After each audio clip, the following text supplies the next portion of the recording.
Արևի շողը սահեց բարձի վրայով, և Արամը, ակամա կնճռոտվելով, արթնացավ ու բացեց աչքերը։ Ժամացույցը ցույց էր տալիս առավոտյան 10:30։ Արամը ձեռքով շփեց դեմքը, վանելով քնի մնացորդները, հետո շրջվեց ու նայեց իր կողքին քնած աղջկան։ Նրա թմբլիկ բերանը բաց էր, և դա ինչ-ինչ պատճառներով Արամի մոտ զայրույթի նոպը առաջացրեց։ Ինչքան նման են նրանք բոլորը, այդ անուղեղ տիկնիկները։ Նա փորձեց հիշել, թե ինչ է աղջկա անունը։ Կարծես թե Անի էր, կամ էլ ոչ, Անին 3 էր, իսկ սա Լիլիթն է։ Չնայած գուցեև Լիլիթը չէ, այլ ինչ-որ Սոնա կամ Ման է։ Արամը ձեռքը թափ տվեց, հասկանալով, որ նույնիսկ եթե Լարի հիշողությունը, միևնույն է, չի հիշի նրա անունը։ Ի դեպ, դա պետք էր չէր։ Միևնույն է, նա այն բազմաթիվ աղջիկներից մեկն էր, որոնք հայտնվում էին իր անկողնում։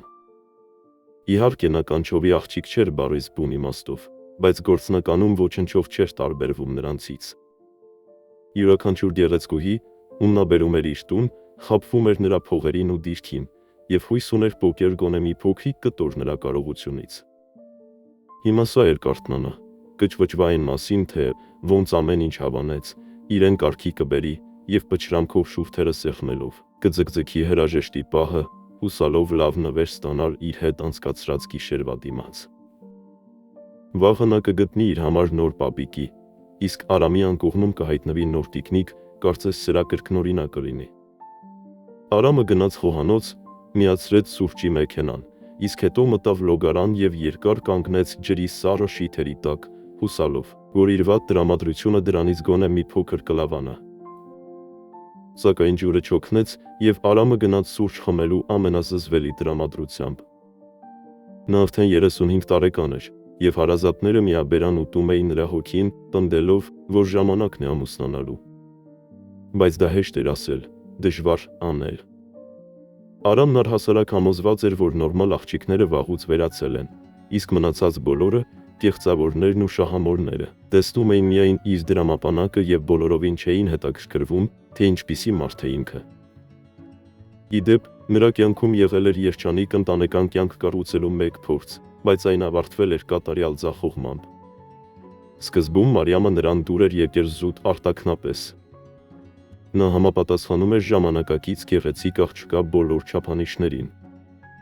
Բայց արդեն 1.5 ամիս անց Արամը տանել չէր կարողանում նրա անտարբեր աչքերը, հովհարանման թավթիչները, քմահաճորեն ուրցրած շուրթերը, որոնք նա անընդհատ բանտիկ էր անում, նրա երկար ու սուր, տարօրինակ գույներով եղունգները, որոնցով նա սիրում էր թխկթխկացնել ցանկացած կոշտ մակերեսի վրա։ Եվ մեկ էլ այն լացկան ձայնը, որն ամենից հաճախ արտասանում էր միայն մեկ նախադասություն. «Կյանքս, իսկ դու ինձ սա կառնես»։ Իհարկե սկզբում նա գնում էր այն ամենը, ինչ Մարիամը խնդրում էր։ Բայց մի օր չդիմացավ և դուրս շպրտեց նրան դռնից, նվերների հետ միասին, սպառնալով, որ եթե նորից հայտնվի, ամեն ինչ հետ կխլի։ Մարիամը արագ սրբեց արցունքները, որոնք պատրաստվել էր թափել, հավաստիացնելով իր սիրո մասին, և անհայտ ուղղությամբ հեռացավ։ Հաջորդ անգամ Արամը նրան տեսավ միայն մի քանի ամիս անց։ Նա նստած էր ռեստորանում ինչ-որ ոչ երիտասարդ թմբլիկի կողքին և թարթում էր աչքերը, փորձելով տպավորություն թողնել նրա վրա։ Դրանից հետո Արամն այլևս լուրջ հարաբերություններ չսկսեց։ Նա ուղղակի փոխում էր աղջիկներին մեկը մյուսի հետևից, նեղություն չկրելով անգամ հիշել նրանց անունները։ Նրա ընկերը, Նարեկը, միայն գլուխն է շարժում։ Գոնե ամուսնանայիր արդեն։ Խնդրում եմ քեզ, ում հետ։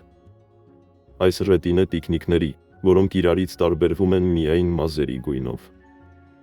Դե իսկ ինչու ես հենց այդպիսիներին ընտրում։ Ես օրինակ ամուսնացել եմ իմ Կարինեի հետ ու ոչ մի վայրկյան չեմ փոշմանել։ Ո՞վ է վիճում։ Կարինեի հարցում քո բախտը բերել է, բայց այդպիսիներին էլ ոչ մի տեղ չեն արտադրում։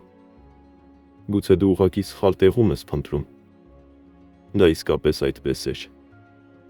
Արամին ամենուր հանդիպում էին միայն անիմաստ բարբիներ, միանման դեմքերով ու ցանկություններով։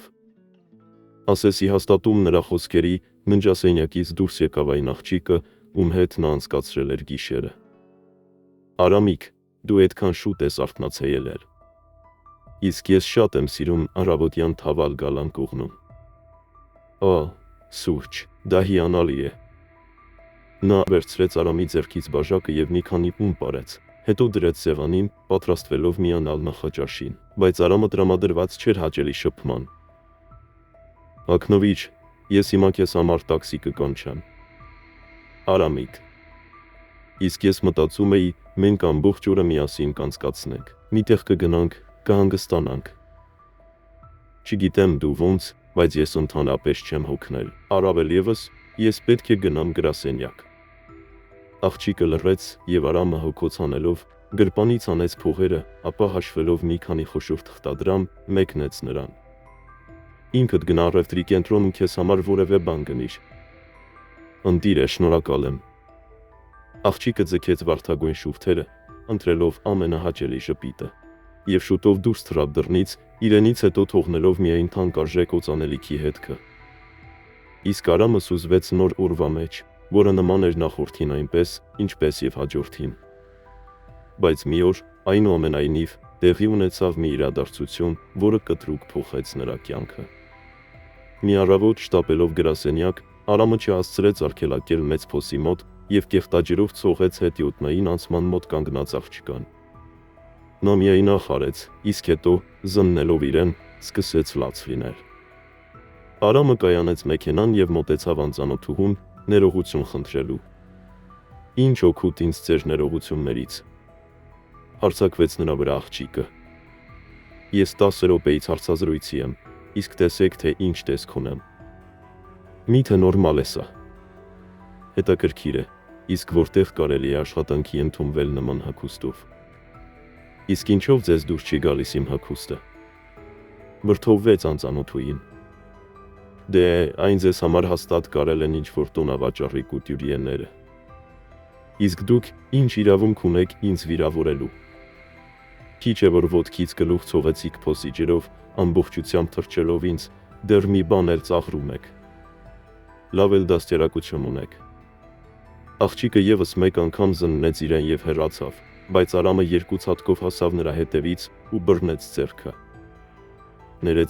Ներեցեք ինձ, ես իսկապես չէի ուզում վիրավորել ձեզ, եւ իդեպ կարող եմ օգնել աշխատանքի հարցում։ Դրա համար էլ հարցրի, թե որտեղ էիք պատրաստվում ընդունվել։ Մակրոմոն ծառայություններ մատուցող ընկերություն։ Հիմա պատկերացրեք ինձ կընդունեին, եթե ես այնտեղ հայտնվեի այս տեսքով։ Այնտեղ չէին ընդունի, իսկ ես ձեզ կընդունեմ, ինձ շատ է պետք տնային օգնական, ազնիվ խոսք։ Ես պատրաստ եմ լավ վճարել ձեզ դրա համար։ Իսկ հիմա, եթե թույլ տաք, գնանք նոր հագուստ գնելու։ Չեք կարող չի ամբողջովին թաց մնալ։ Արամը մտածեց, որ աղջիկը կհրաժարվի, բայց նա հանկարծ համաձայնեց։ Լավ կփորձենք, մանավանդ որ այս տեսքով ես իսկապես շանսեր չունեմ։ Դե ահա եւ հրաշալի է, ինչ է ձեր անունը։ Նարե։ Իսկ ես Արամն եմ, շատ հաճելի է ծանոթանալ։ Հա, իսկապես։ Քմծիծաղեց Նարեն։ Եվ իսկապես, նա գնեց նրա համար նոր հագուստ։ Իսկ հետո տարավ նրան իր տուն, որտեղ ցույց տվեց այն ամենը, ինչով նա պետք է զբաղվի։ Ես ճիշտն ասած, հոգնել եմ տունը մաքրելու համար, ինչ որ անհասկանալի կանանց կանչելուց, բացի այդ, միշտ վախենում եմ, որ նրանք մի բան կկոտրեն։ Մի խոսքով, դուք այստեղ ծանոթացեք տանը, իսկ ես պետք է գնամ գործի, ես արդեն վաղուց ուշացել եմ, եւ թեև ղեկավարությունը չի ուշանում, այլ ուշ է գալիս, անվայել է այդքան երկար չարաշահել սեփական դիրքը։ Նարեն գլխով արեց եւ հավաստիացրեց Արամին, որ մինչև նրա վերադարձը ամեն ինչ պատրաստ կլինի։ Երեկոյան, տուն վերադառնալով, Արամը չճանաչեց իր բնակարանը։ Շուրջ բոլորը փայլում էր, եւ նա համոզված էր, որ այսքան մաքուր այստեղ դեռ երբեք չի եղել, իսկ խոհանոցից գալիս էին ինչ-որ արտասովոր համեղ բանի խելահեղ բույրեր։ Նարե ջան, դուք ուղղակի հրաշագործ եք, բացականչեց հիացած Արամը։ Ես չեմ էլ հիշում, թե վերջին անգամ երբ եմ տնական ուտելիք կերել, միթե դուք ինքներդ եք պատրաստել այս ամենը։ Դե իհարկե, ձեր խոհանոցում պատրաստելը միայն հաճույք է, ինչ ասես չկա այստեղ, այնպես որ համեցեք սեղանի մոտ։ Հիմա դուք կընտրեք, ես կհավաքեմ ամեն ինչ ու կգնամ տուն։ Նարէ, մի քիչ էր մնացեք, եւ ընդհանրապես առաջարկում եմ ընտրել ինձ հետ։ Ոչ, ես երկար պետք է գնամ մինչև տուն, ես ապրում եմ քաղաքի մյուս ծայրում։ Այդ դեպքում մնացեք, տեսեք, ինչքան ազատ սենյակներ կան ինձ մոտ, ընտրեք ցանկացածը։ Ոչ, ինչ եք ասում, դա հարմար չէ։ Բացի այդ, դուք ինձ բոլորովին չեք ճանաչում, ես էլ ձեզ։ Դե առիթից կօգտվենք ու կծամոթանանք։ Ազնիվ խոսք, ես ձեզ վստահեցի իմ բնակարանը, նույնիսկ անձնագիրը չվերցրի, էլ ինչ ապացույց է ձեզ պետք։ Իդեպ, բոլոր սենյակները բանալիով փակվում են, այնպես որ դուք լիակատար անվտանգության մեջ կլինեք։ Դե համաձայնեք, Նարէ, թե տանը ձեզ մեկը սպասում է։ Ես մենակ եմ ապրում, սենյակ եմ վարձում ընտանեկան հանրակացարանում։ Դե առավել ևս, միթե ինչ-որ հանրակացարան կարող է համեմատվել այս պալատի հետ։ Նարէն ժպտաց։ Իհարկե ոչ։ Ուրեմն որոշված է, դուք մնում եք։ Ընթրիքի ժամանակ Արամը հարցրեց Նարեին, թե ինչու է նա ապրում հենց հանրակացարանում։ Ամուսնուս հետ բաժանվելուց հետո ես գյուղից դուրս եկա։ Այնտեղ մնաց տնակը, որը ինձ էր հասել ծնողներիցս։ Այդպես, նշանակում է դուք արդեն ամուսնացած եղել եք, եւ ինչքան ժամանակ։ 2 ժամ։ Իմաստը։ Այսինքն ոնց 2 ժամ, Նարէ, դուք կատակում եք ինձ հետ։ Բոլորովին ոչ։ Ճիշտ 2 ժամ անց այն բանից հետո, երբ ես դարձա Կարենի կինը, ես բռնացրի նրան ուրիշ աղջկա հետ համբուրվելիս։ Իսկ նա փորձում էր ներողություն խնդրել, ծնկի էր իջել, աղաչում էր ներել։ Իսկ դուք ներեցիք։ Նարէն ժպտաց։ Դե դատելով նրանից, որ ես այստեղ եմ։ Ահա, ինչ որ կախեցի։ Բայց ինձ կարելի է հասկանալ, ես առաջին անգամ եմ լսում նման պատմություն։ Եվ ճիշտն ասած, ձեզ նման աղջկա էլ եմ առաջին անգամ տեսնում։ Իմ մեջ ոչ մի յուրահատուկ բան չկա։ Ձեռքը թափ տվեց Նարեն։ Ես ամենահասարակ սովորական, սակայն այն բանում, որ դա այդպես չէ, Արամը շատ արագ համոզվեց։ Նարեն հրաշալի տնտեսուհի դուրս եկավ։ Նա հիանալի պատրաստում էր եւ անընդհատ երես էր տալիս Արամին ապշեցուցիչ համեղ ուտելիքներով։ Նա դադարեց ժամանակ ծախսել իր երեքի մաքրման տանելու եւ այնտեղից վերցնելու վրա, Նարեն ամեն ինչ ինքն էր անում։ Նրան մնում էր միայն բացել պահարանը եւ վերցնել այն, ինչ իրեն պետք է։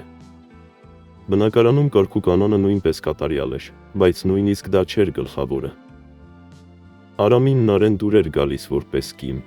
եւ նա կյանքում առաջին անգամ չգիտեր ինչ անել դրա հետ։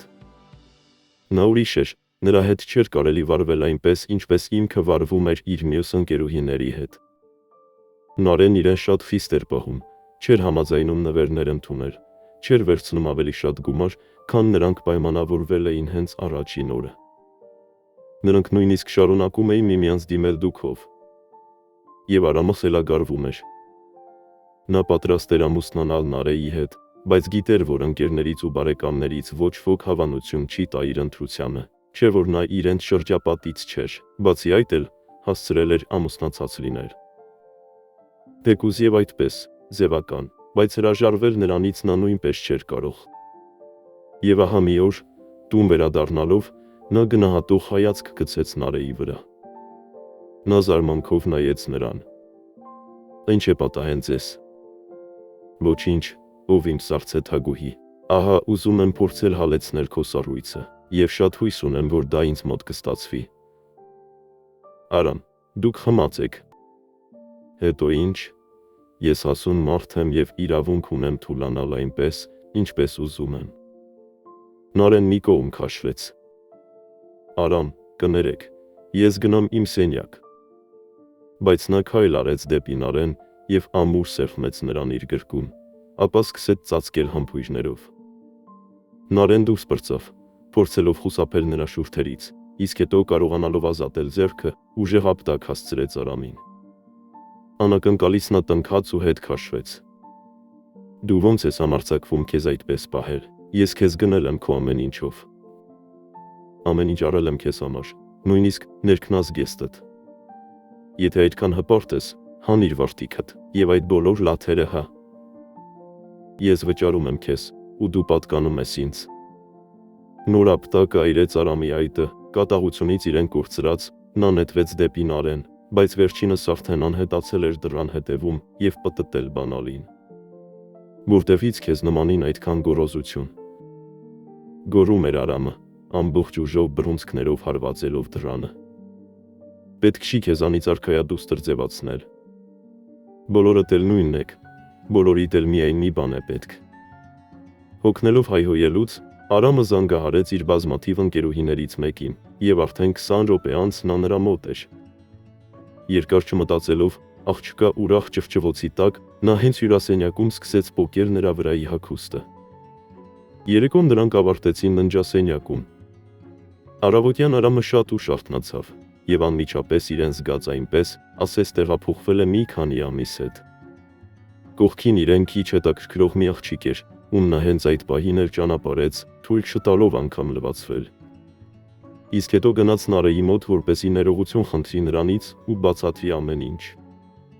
Ի զարմանս Արամի, Նարեի սենյակը կողպված չէր։ Նրա բոլոր նոր իրերը տեղում էին, այն հագուստը, որը նա գնել էր նրա համար։ Դրանք կոկիկ դասավորված էին միմյանց վրա, իսկ վերևում դրված էր ներքնած գեստը։ Արամը հեծկլտաց, ծնկի ընկնելով, նա հասկացավ, որ Նարեն գնացել է եւ այլևս երբեք չի վերադառնա։ Նա ինքն իր ձեռքերով կործանեց այն երջանկությունը, որը նա կարող էր նվիրել իրեն։ Նարե, այ Նարե, ո՞նց ես քեզ գտնեմ։ Ես չէ որ քո մասին գրեթե ոչինչ չգիտեմ։ Հանկարծ մի միտք շանթահարեց նրան, դե իհարկե հանրակացարանը, այնտեղ նա անպայման կգտնի նրան։ Իսկապես, քաղաքի ծայրամասում գտնվող ընտանեկան հանրակացարանը գտնելն ամենևին էլ դժվար չէր, բայց Նարեն այնտեղ չէր։ Փոխարենը նրա տարեց հարևանուհին պատմեց, թե որ գյուղից է Նարեն։ Արամը սլացավ այնտեղ, բայց Նարեի տունը դատարկ էր։ Արամը հենվեց ցածրիկ դարպասին, մտածելով, թե հիմա որտեղ փնտրի Նարեին, երբ հանկարծ թիկունքում լսեց մի ծերունական ձայն։ Ինչ է պետք քեզ էստեղ, տղա ջան։ Բարև ձեզ, պապիկ, դե ես եկել էի, ուզում էի Նարեին տեսնել։ Չկա էստեղ, քաղաք է գնացել, վաղուց արդեն։ Ինձ սերոբ պապի են ասում, իսկ քեզ ո՞նց են կոչում։ Ես Արամն եմ։ Դե ահա եւ ծանոթացանք, Արամ, բայց ինչ է պատահել, ձեր եւ մեր Նարեի մեջ։ Հասկանում եք, մենք վիճել ենք, ես եմ մեղավոր։ Կծկտուր սկսեց բացատրել Արամը։ Իսկ նա վերցրեց ու հեռացավ, ես էլ մտածեցի, գուցե տուն է վերադարձել։ Ուզում էի այստեղ գտնել նրան ու հետ բերել։ Չէ, տղա ջան չի վերադարձել։ Իսկ դու ինչ է, երևի սիրահարվել ես մեր Նարեին։ Սիրահարվել եմ, պապիկ։ Գլխով արեց Արամը։ Ուզում եմ ամուսնանալ նրա հետ։ Պետք չէ։ Գլուխը շարժեց ծերունին։ Ինչու։